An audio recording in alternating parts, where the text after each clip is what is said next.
peux m'expliquer le coup de la gifle dans Matthieu? Le coup de la gifle dans Matthieu. Oui, le coup de la... Oui, Matthieu Matthieu 5. 5. Matthieu 5. Alors après, je vais aller faire les courses. Alors c'est simple, à l'époque de Jésus, il y avait quelque chose qui se faisait et nous, on n'est pas juifs, donc il y a des tas de choses qu'on ne comprend pas quand on lit la Bible.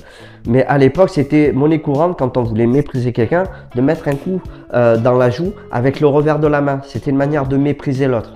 Et Jésus, lorsqu'il dit ça, il dit en fait de ne pas succomber dans la faiblesse, de ne pas se faire justice, de ne pas se faire justice par la vengeance, mais c'est une justice du cœur, c'est-à-dire qu'on refuse la honte qui nous est attribuée, on refuse le mépris qui nous est donné et on tend l'autre joue. C'est une manière, on va dire, pacifique de se faire justice, parce qu'à l'époque, on méprisait quelqu'un en mettant un revers, mais on pouvait refuser ce mépris et cette honte en tendant l'autre joue. Et ainsi, quand on tendait l'autre joue, ce qui se passait, c'est que l'autre comprenait qu'en fait, on était son égal.